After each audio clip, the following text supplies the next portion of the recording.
Bismillahirrahmanirrahim. Assalamualaikum warahmatullahi wabarakatuh. Alhamdulillah, pada hari ini kita akan menyambung pelajaran kita dalam perkara ibadat darjah 6 dengan merujuk kitab halaman 49 hingga 53 pelajaran yang keempat berkaitan dengan hukum puasa. Baiklah, kita lihat beberapa perkara berkaitan dengan keadaan kita di bulan puasa, sama ada perkara tersebut batal ataupun tidak. Kita lihat yang pertama, tidak batal puasa sekiranya makan atau minum tidak sengaja, terlupa atau tidak mengetahui, maknanya jahil, maka hukum puasanya tidak batal. Baiklah, perkara yang kedua, seseorang yang mengeluarkan kahak sama ada daripada otaknya ataupun daripada dadanya tidaklah membatalkan puasa. Okey, kita lihat perkara yang ketiga, batal puasa sekiranya ditelan air liur yang dikeluarkan sehingga zahir bibir mulutnya ataupun bercampur dengan najis ataupun bercampur dengan makanan yang terlekat di celah-celah gigi, maka hukumnya batal.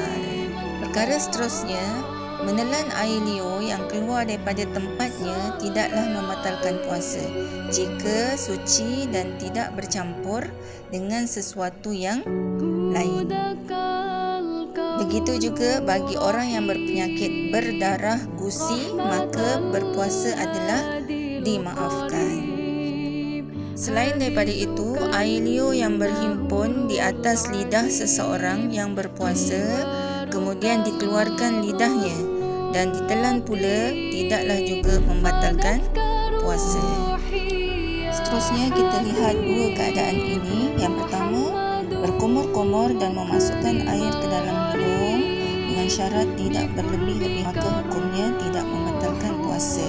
Yang kedua, termasuk air yang telah dimasukkan ke mulutnya dengan kadar yang sedikit dengan tujuan bersejuk-sejuk ataupun bersangatan hajat, maka tidak membatalkan puasa. Begitu juga tidak batal puasa sekiranya rongga orang yang berpuasa itu dimasuki sesuatu yang kecil seperti lalat ataupun debu di jalanan ataupun debu tepung yang diayak, maka perkara tersebut tidak membatalkan puasa. Cuba lihat perkara seterusnya, iaitu jika termasuk air mandi yang dituntuti ke atasnya walaupun sunat seperti mandi sunat Jumaat, tidak membatalkan puasa.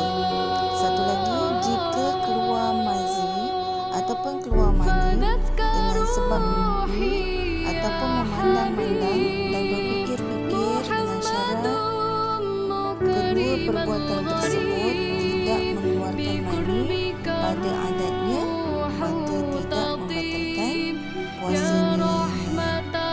Tetapi jika sekiranya termasuk air mandi yang tidak dituntuti ke atasnya seperti mandi kerana bersejuk-sejuk dan air kali keempat daripada wudu, maka sekiranya masuk air tersebut, maka batal puasanya. Untuk membincangkan perkara seterusnya, kita lihat dulu apa pengertian imsak. Imsak itu adalah menahan diri daripada mengerjakan sesuatu yang membatalkan puasa seperti makan, minum dan lainnya ketika berpuasa.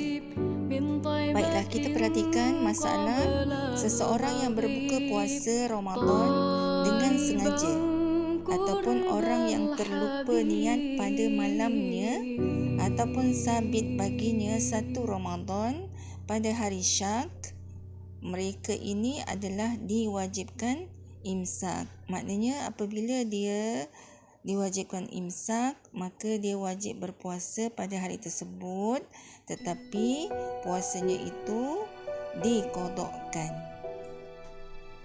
Sebelum kita mengakhirkan pembelajaran kita pada hari ini, kita cuba lihat perkara-perkara yang sunat dan perkara-perkara yang makruh ketika bulan Ramadan.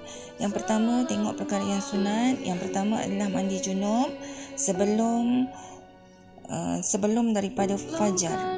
Yang kedua, berbuka dengan buah tamar jika mudah didapati ataupun sesuatu yang manis.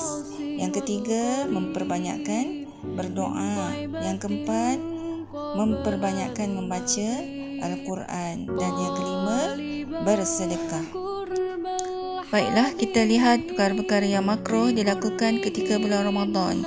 Maksudnya, perkara-perkara yang tidak disukai oleh Allah untuk kita lakukan ketika bulan Ramadan. Yang pertama, berbekam, iaitu satu kaedah membuang darah.